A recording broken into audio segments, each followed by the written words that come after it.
doesn't like fever. It was so funny because Afraid again. Oh, okay then. you know the ones that blow and they go all the way. Yeah. You just see fabric, sheer fabric that goes all around it. So I'm like in my own little, and then I saw a drag queen do it with an umbrella.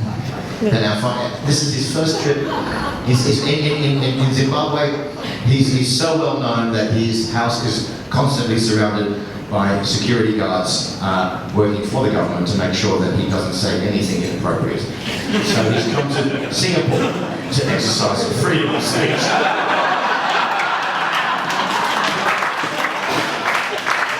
Sometimes I think this is an internet scam. I'm terribly wrong.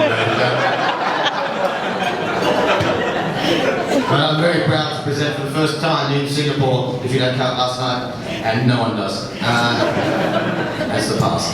He did a little bit of a tease last night, his first set, his first actual performance of comedy from Zimbabwe. The first time we've ever had a Zimbabwe comedian in this country, if you don't count Robert Mugabe. Ladies and gentlemen, put your hands together and welcome to the stage, Carl Joshua Bear.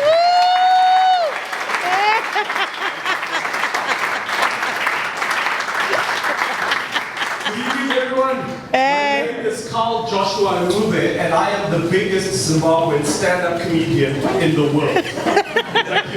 I'm going to need a little bit of moral support because comedy has actually taken me to 37 cities around the world. Thank you for your support. 36 of those cities are in Zimbabwe, but what I'm trying to say is now listen, in my country it's hard to be famous because everyone just knows Robert Mugabe, and like literally in our country we're afraid to make jokes about Robert Mugabe, and it's actually quite simple. Most comics from around the world can make fun of their presidents because their airlines have about 15 flights leaving the country every day.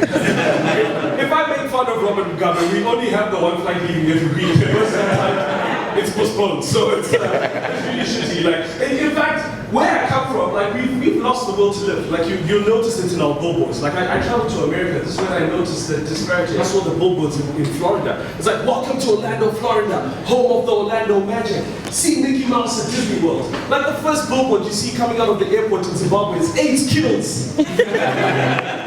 Get circumcised. Like I can't understand why a tourist needs to get circumcised before seeing Victoria Falls. This makes no sense to me whatsoever. It's like, I can't imagine someone saying, "Oh, you know that Victoria Falls, I'm glad I got that circumcision." It's amazing. Like Africa is terrible. Like we're so negative, right? Like I've even traveled to places like Uganda, and I don't understand what is up with Africa, because even the businesses in Uganda are named after verses in the Bible. Like how bad is your business that it's called like In His Hands Beauty Salon, or In God We Trust Electronics, or they that wait upon the Lord shall renew their strength. Fried chicken. I mean, that's ridiculous, man. It's ridiculous.